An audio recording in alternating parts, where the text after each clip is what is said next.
How Don Was Saved. By Lucy Maud Montgomery. Will Barry went whistling down the lane of the Locksley farm, took a short-cut over a field of clover aftermath and through a sloping orchard where the trees were laden with apples, and emerged into the farmhouse yard where Curtis Locksley was sitting on a pile of logs, idly whittling at a stick. "You look as if you had a corner in time, Kurt," said Will. "I call that luck, for I want you to go chestnutting up to Grier's Hill with me. I met old Tom Greer on the road yesterday, and he told me I might go any day." "Nice old man, Tom Greer." "Good," said Curtis heartily, as he sprang up. "If I haven't exactly a corner in time, I have a day off, at least. Uncle doesn't need me today. Wait till I whistle for Don. May as well take him with us." Curtis whistled accordingly, but Don, his handsome Newfoundland dog, did not appear. After calling and whistling about the yard and barns for several minutes, Curtis turned away disappointedly. "He can't be anywhere around. It is very strange. Don never used to go away from home without me, but lately he has been missing several times, and twice last week he wasn't here in the morning and didn't turn up until midday. I'd keep him shut up until I broke him of the habit of playing truant, if I were you," said Will, as they turned into the lane. "Don hates to be shut up, howls all the time so mournfully that I can't stand it," responded Curtis. "Well," said Will, hesitatingly, "maybe that would be better after all than letting him stray away with other dogs who may teach him bad habits. I saw Don myself one evening last week ambling down the harbor road with that big brown dog of Sam Ventnor's. Ventnor's dog is beginning to have a bad reputation, you know. There have been several sheep worried lately, and—" "Don wouldn't touch a sheep," interrupted Curtis hotly. "I dare say not, not yet. But Ventnor's dog is under suspicion, and if Don runs with him he'll learn the trick sure as preaching. The farmers are growling a good bit already, and if they hear of Don and Ventnor's dog going about in company, they'll put it on them both. Better keep Don shut up a while, let him howl as he likes." "I believe I will," said Curtis soberly. "I don't want Don to fall under suspicion of sheep worrying, though I'm sure he would never do it. Anyhow, I don't want him to run with Ventnor's dog. I'll chain him up in the barn when I go home. I couldn't stand it if anything happened to Don. After you, he's the only chum I've got, and he's a good one." Will agreed. He was almost as fond of Don as Curtis was. But he did not feel so sure that the dog would not worry a sheep. Will knew that Don was suspected already, but he did not like to tell Curtis so. And of course there was as yet no positive proof, merely mutterings and suggestions among the Bayside farmers who had lost sheep and were anxious to locate their slayer. There were many other dogs in Bayside and the surrounding districts who were just as likely to be the guilty animals, and Will hoped that if Don were shut up for a time, suspicion might be averted from him, especially if the worrying still went on. He had felt a little doubtful about hinting the truth to Curtis, who was a high-spirited lad and always resented any slur cast upon Don much more bitterly than if it were meant for himself. But he knew that Curtis would take it better from him than from the other Bayside boys, one or the other of whom would be sure soon to cast something up to Curtis about his dog. Will felt decidedly relieved to find that Curtis took his advice in the spirit in which it was offered. "Who have lost sheep lately?" queried Curtis, as they left the main road and struck into a wood path through the ranks of beeches on Tom Grier's land. "Nearly everybody on the Hollow farms," answered Will. "Until last week nobody on the hill farms had lost any. But Tuesday night old Paul Stockton had 6 fine sheep killed in his upland pasture behind the fir woods. He is furious about it, I believe, and vows he'll find out what dog did it and have him shot." Curtis looked grave. Paul Stockton's farm was only about a quarter of a mile from the Locksley homestead, and he knew that Paul had an old family grudge against his uncle Arnold, which included his nephew and all belonging to him. Moreover, Curtis remembered with a sinking heart that Wednesday morning had been one of the mornings upon which Don was missing. "But I don't care," he thought miserably. "I know Don didn't kill those sheep." "Talking of old Paul," said Will, who thought it advisable to turn the conversation, "reminds me that they are getting anxious at the harbor about George Finley's schooner, the Amy Reed. She was due 3 days ago and there's no sign of her yet. And there have been 2 bad gales since she left Morro. Oscar Stockton is on board of her, you know, and his father is worried about him. There are 5 other men on her, all from the harbor, and their folks down there are pretty wild about the schooner." Nothing more was said about the sheep, and soon, in the pleasures of chestnutting, Curtis forgot his anxiety. Old Tom Greer had called to the boys as they passed his house to come back and have dinner there when the time came. This they did, and it was late in the afternoon when Curtis, with his bag of chestnuts over his shoulder, walked into the Locksley yard. His uncle was standing before the open barn doors, talking to an elderly, grizzled man with a thin, shrewd face. Curtis's heart sank as he recognized old Paul Stockton. What could have brought him over? "Curtis," called his uncle, "come here." As Curtis crossed the yard, Don came bounding down the slope from the house to meet him. He put his hand on the dog's big head and the 2 of them walked slowly to the barn. Old Paul included them both in a vindictive scowl. "Curtis," said his uncle gravely, here's a bad business. Mr. Stockton tells me that your dog has been worrying his sheep. Began Curtis angrily. Then he checked himself and went on more calmly. That can't be so, Mr. Stockton. My dog would not harm anything. He killed or helped to kill 6 of the finest sheep in my flock, retorted old Paul. What proof have you of it? Demanded Curtis, trying to keep his anger within bounds. Abner Peck saw your dog and Ventnor's running together through my sheep pasture at sundown on Tuesday evening, answered old Paul. Wednesday morning I found this in the corner of the pasture where the sheep were worried. Your uncle admits that it was tied around your dog's neck on Tuesday. And old Paul held out triumphantly a faded red ribbon. Curtis recognized it at a glance. It was the ribbon his little cousin, Lena, had tied around Don's neck Tuesday afternoon. He remembered how they had laughed at the effect of that frivolous red collar and bow on Don's massive body. I'm sure Don isn't guilty, he cried passionately. Mr. Locksley shook his head. I'm afraid he is, Curtis. The case looks very black against him, and sheep stealing is a serious offense. The dog must be shot, said old Paul decidedly. I leave the matter in your hands, Mr. Locksley. I've got enough proof to convict the dog and, if you don't have him killed, I'll make you pay for the sheep he worried. As old Paul strode away, Curtis looked beseechingly at his uncle.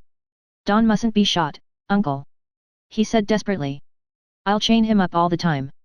And have him howling night and day as if we had a brood of banshees about the place, said Mr. Locksley sarcastically. He was a stern man with little sentiment in his nature and no understanding whatever of Curtis's affection for Don. The Bayside people said that Arnold Locksley had always been very severe with his nephew. No, Curtis, you must look at the matter sensibly. The dog is a nuisance and must be shot. You can't keep him shut up forever, and, if he has once learned the trick of sheep worrying, he will never forget it. You can get another dog if you must have one. I'll get Charles Pippy to come and shoot Don tomorrow. No sulking now, Curtis. You are too big a boy for that. Tie the dog up for the night and then go and put the calves in. There is a storm coming. The wind is blowing hard from the northeast now. His uncle walked away, leaving the boy white and miserable in the yard. He looked at Don, who sat on his haunches and returned his gaze frankly and open-heartedly. He did not look like a guilty dog. Could it be possible that he had really worried those sheep? I'll never believe it of you, old fellow, Curtis said, as he led the dog into a corner of the carriage house and tied him up there. Then he flung himself down on a pile of sacks beside him and buried his face in Don's curly black fur. The boy felt sullen, rebellious, and wretched. He lay there until dark, thinking his own bitter thoughts and listening to the rapidly increasing gale. Finally he got up and flung off after the calves, with Don's melancholy howls at finding himself deserted ringing in his ears. He'll be quiet enough tomorrow night, thought Curtis wretchedly, as he went upstairs to bed after housing the calves. For a long while he lay awake, but finally dropped into a heavy slumber which lasted until his aunt called him for milking. The wind was blowing more furiously than ever.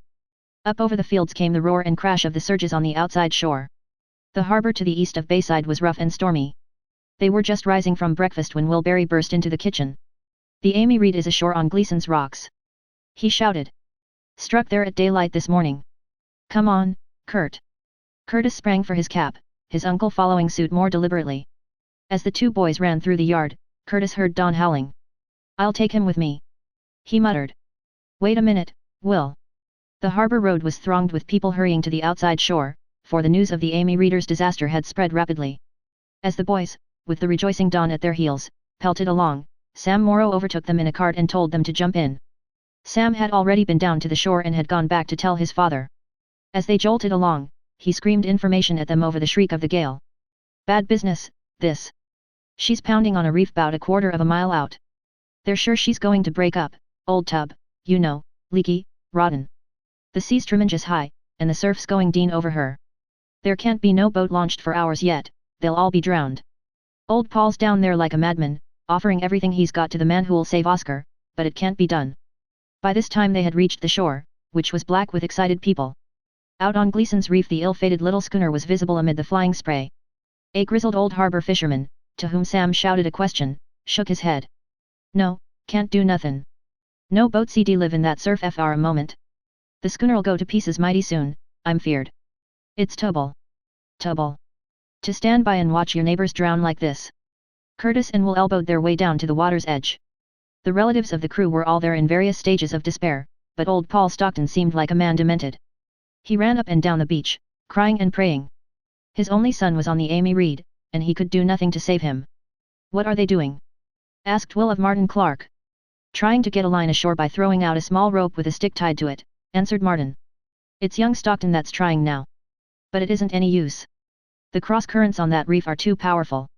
Why, Don will bring that line ashore, exclaimed Curtis. Here, Don. Don, I say. The dog bounded back along the shore with a quick bark. Curtis grasped him by the collar and pointed to the stick which young Stockton had just hurled again into the water. Don, with another bark of comprehension, dashed into the sea. The onlookers, grasping the situation, gave a cheer and then relapsed into silence. Only the shriek of the gale and the crash of the waves could be heard as they watched the magnificent dog swimming out through the breakers, his big black head now rising on the crest of a wave and now disappearing in the hollow behind it. When Don finally reached the tossing stick, grasped it in his mouth and turned shoreward, another great shout went up from the beach. A woman behind Curtis, whose husband was on the schooner, dropped on her knees on the pebbles, sobbing and thanking God. Curtis himself felt the stinging tears start to his eyes. When Don reached the shore he dropped the stick at Curtis's feet and gave himself a tremendous shake. Curtis caught at the stick, while a dozen men and women threw themselves bodily on Don, hugging him and kissing his wet fur like distracted creatures. Old Paul Stockton was among them. Over his shoulder Don's big black head looked up, his eyes asking as plainly as speech what all this fuss was about. Meanwhile some of the men had already pulled a big hawser ashore and made it fast. In half an hour the crew of the Amy Reed were safe on shore, chilled and dripping. Before they were hurried away to warmth and shelter, old Paul Stockton caught Curtis's hand. The tears were running freely down his hard, old face. Tell your uncle he is not to lay a finger on that dog, he said. He never killed a sheep of mine, he couldn't. And if he did I don't care. He's welcome to kill them all, if nothing but mutton'll serve his turn. Curtis walked home with a glad heart. Mr. Locksley heard old Paul's message with a smile. He, too, had been touched by Don's splendid feat. Well, Curtis, I'm very glad that it has turned old Paul in his favor. But we must shut Don up for a week or so, no matter how hard he takes it. You can see that for yourself. After all, he might have worried the sheep. And, anyway, he must be broken of his intimacy with Ventnor's dog. Curtis acknowledged the justice of this and poor Don was tied up again. His captivity was not long, however, for Ventnor's dog was soon shot. When Don was released, Curtis had an anxious time for a week or two. But no more sheep were worried, and Don's innocence was triumphantly established. As for old Paul Stockton, it seemed as if he could not do enough for Curtis and Don. His ancient grudge against the Locksleys was completely forgotten, and from that date he was a firm friend of Curtis. In regard to Don, old Paul would say, "Why, there never was such a dog before, sir, never. He just talks with his eyes, that dog does. And if you'd just seen him swimming out to that schooner. Bones? Yes, sir. Every time that dog comes here he's to get the best bones we've got for him, and more and bones, too. That dog's a hero, sir, that's what he is."